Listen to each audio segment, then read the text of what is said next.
युद्ध एक धमाके से शुरू नहीं होता। युद्ध पहले खामोशी से आता है, जब रात कुछ ज्यादा ही चुप हो जाती है, जब हवा रुक रुक कर चलती है और जमीन सांस रोक लेती है। सितंबर 1965, पंजाब, खेमकरन। अंधेरा इतना गहरा कि परछाइयां भी डर जाएं, और उसी अंधेरे में कुछ आगे बढ़ रहा है। धड़ धड़ धड़, लोहे की सांसें, इंजन की दहाड़, पैटर्न टैंक। ये कोई साधारण मशीन नहीं, ये मौत है जो पहियों पर चल रही है। अमेरिका में बना, पाकिस्तान की शान और भारत के लिए सीधा खतरा। और ठीक सामने कोई टैंक नहीं, कोई बंकर नहीं, बस एक आदमी मिट्टी में छुपा हुआ, सांस रोके हुए। नाम अब्दुल हमीद। ये कहानी किसी रणनीति की नहीं है, ये कहानी किसी ताकतवर हथियार की नहीं है, ये कहानी है एक इरादे की। उत्तर प्रदेश, गाजीपुर, धामुपुर गांव, 1 जुलाई 1933, जहां सपने आसमान से नहीं जमीन से उगते हैं। अब्दुल हमीद इन्हीं रास्तों पर बड़े हुए, नंगे पांव लेकिन सीना चौड़ा। उनके घर में दौलत नहीं थी, लेकिन इज्जत बहुत थी। और एक बात जो माँ ने सिखाई थी, अगर वर्दी पहनो तो पीछे मत देखना। 1954, भारतीय सेना, 4 ग्रेनेडियर्स। वो अफसर नहीं बने, वो पोस्टर बॉय नहीं बने, वो बने सिपाही। और कभी कभी इतिहास सिपाहियों से ही लिखा जाता है। ड्रम बीट शुरू। 1965, सीमा पर हलचल है,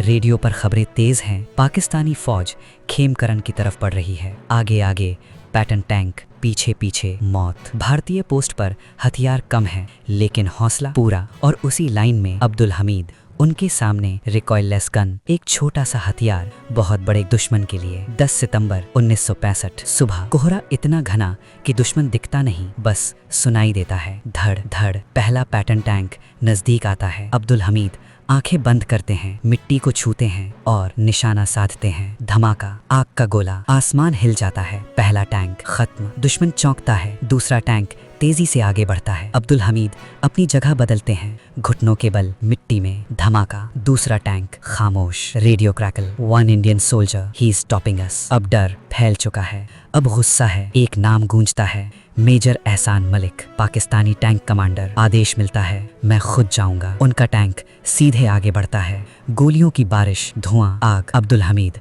पीछे नहीं हटते। वो जानते थे ये आखिरी हो सकता है, लेकिन डर कहीं नहीं था। निशाना, सांस और धमाका।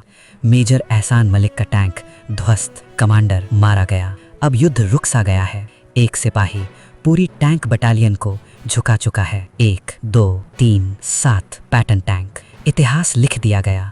खेमकरन अब पैटर्न नगर। लेकिन युद्ध कीमत मांगता है। एक आखिरी गोला सीधे हमीद की पोजीशन पर। 10 सितंबर 1965, अब्दुल हमीद वीर गति को प्राप्त होते हैं। उनका शरीर गिरता है, लेकिन उनकी कहानी खड़ी रह जाती है। मरणोपरांत परमवीर चक्र, देश का सबसे बड़ा सम्मान। अब्दुल हमीद एक नाम नहीं थे, वो एक मिसाल थे कि अगर इरादा मजबूत हो तो टैंक भी रुक जाते हैं और कुछ लोग मरकर भी अमर हो जाते हैं।